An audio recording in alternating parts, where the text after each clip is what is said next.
पहाड़ों के इस शांत गांव में सुबह की धुंध ऐसे जमीन को चूमती थी जैसे कोई माँ अपने बच्चे का माथा चूमे। और उसी गांव के एक कोने में उस प्राचीन पीपल के पेड़ के नीचे बैठे थे बाबा। वर्षों से लोग कहते थे बाबा की उम्र 60 तो 70 के बीच होगी, लेकिन जिसने भी देखा कहता न ये बूढ़े होते हैं न जवान, वही चेहरा वही आंखें, जैसे बरसों से वक्त को यहीं बांध रखा हो। हर दिन एक जिज्ञासु लड़का आता। आरव उम्र होगी 12 की, लेकिन सवालों में सदियां बसी थीं, कहानियों से उसका दिल धड़कता था और बाबा की बातें उसके लिए कोई चमत्कार से कम नहीं थीं। एक दिन आरव ने मासूमियत से पूछा, बाबा आप इतना सब कैसे जानते हो? बाबा मुस्कराए, जैसे कोई दरवाज़ा खुलने ही वाला हो। बाबा बोले, क्योंकि मैं जिया हूं हर सदी को, हर युग को। पिछले 500 वर्षों से मैंने वो देखा है जो किताबों में नहीं। सुनोगे मेरी कहानियां? आरव की आंखों में मानो सूरज की किरणें समा गई हों। हाँ बाबा, जरूर। और फिर बाबा ने आंखें मूंदी और एक नई यात्रा शुरू हुई कहानियों की। कहानी एक नागमनी का रहस्य। 15वीं शताब्दी। राजपुताना की तपती रेतों में बसा था मोहनगढ़, पूर्णविराम रेत से घिरा एक प्राचीन किला, जहां राज करते थे महाराज विक्रम सिंह और उनकी रानी मोहिनी, जिनके पास थी नागमनी। रानी मोहिनी सुंदरता और रहस्य का जीवंत प्रतीक थीं, पर उन्हें असली पहचान मिली उस नागमनी से जो असत्य और सत्य में फर्क कर सकती थी। एक रात जब पूरा महल सो रहा था, कोई सन्नाटे में आया और नागमनी गायब हो गई, जैसे पूरे राज्य की आत्मा चुराई गई हो। राजा विक्रम सिंह ने अपने सबसे तेज, सबसे विश्वस्त सैनिकों को बुलाया, मगर कोई सुराग न मिला और शंका हर दीवार से झांकने लगी। उसी समय एक नाम फिर उभरा, वीरदेव, जो कभी महल का महान योद्धा था, अब वनों में साधु बन चुका था। वीरदेव ने महल का चप्पा चप्पा देखा, सेवकों से बात की, पहरेदारों से पूछा, और एक अजीब बात सामने आई। पता चला अर्जुन नाम का एक रक्षक एक तांत्रिक के चंगुल में था। लालच अमरता का और रास्ता नागमनी।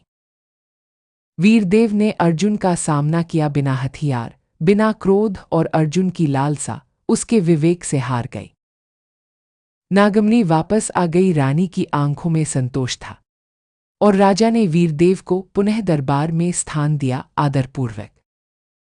नागमनी ने वीरदेव को एक वरदान दिया, ऐसा शरीर जो वक्त को छू सके पर स्वयं समय की सीमाओं से परे हो। कहानी दो चांद का दरवाजा। 16वीं शताब्दी। दक्षिण भारत के चांदीपुर में हर अमावस्या की रात एक प्राचीन मंदिर से चांद जैसी रोशनी निकलती थी। लोग उसे कहते थे चांद का दरवाजा, लेकिन किसी ने कभी उसे पार नहीं किया।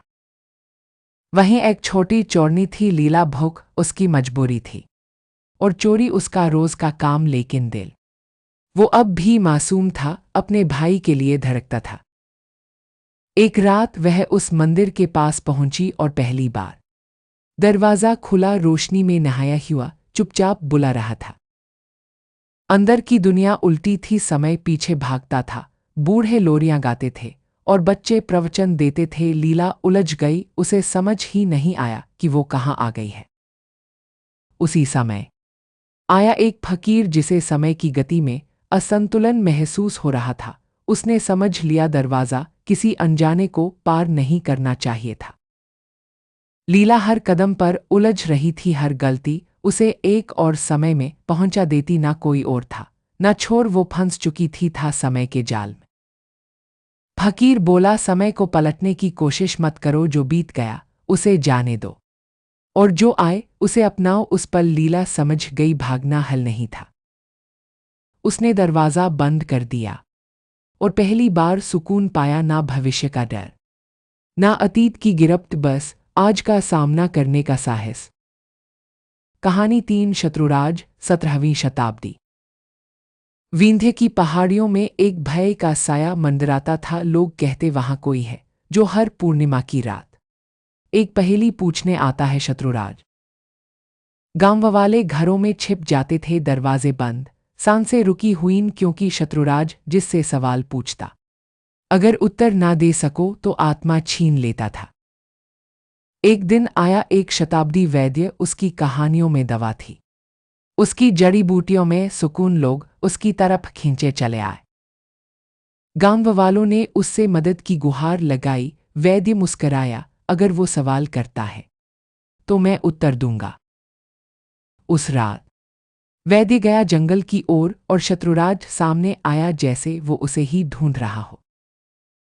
राक्षस बोला, मैं वो हूं जिसे सब चाहते हैं, पाले तो घमंड करते हैं, खो दें तो रोते हैं, समझना कठिन है, मैं क्या हूं?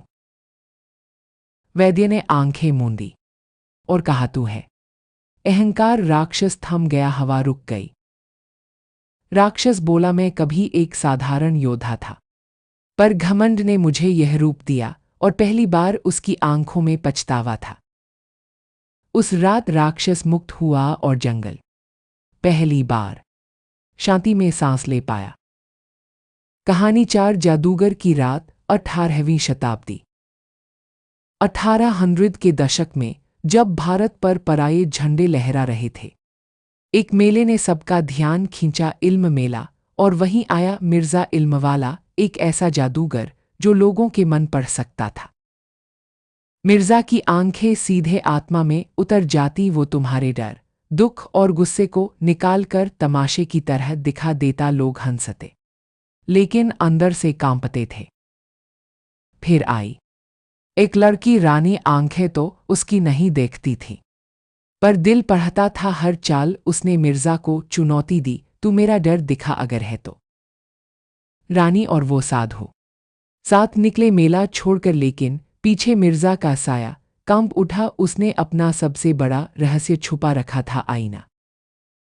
उसका जादू एक आईने में छिपा था, एक ऐसा आईना जो तुम्हारे मन की हर बात चुरा लेता था, और मिर्जा उसे हथियार बना लेता था। लेकिन साधु ने वह आईना तोड़ दिया, और उस क्षण मिर्जा की शक्ति भी टूट गई। लोग फिर से अपने भीतर झांक पाए बिना डर के।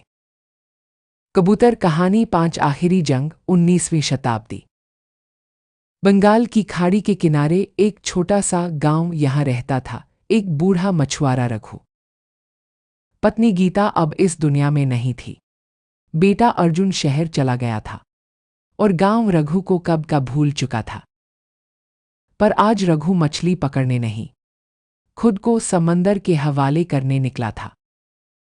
नाव पर बैठा वो लहरों से बातें करने लगा, और जैसे जैसे समंदर की गहराई बढ़ती गई, वैसे वैसे उसके अंदर का दर्द भी गहराता गया।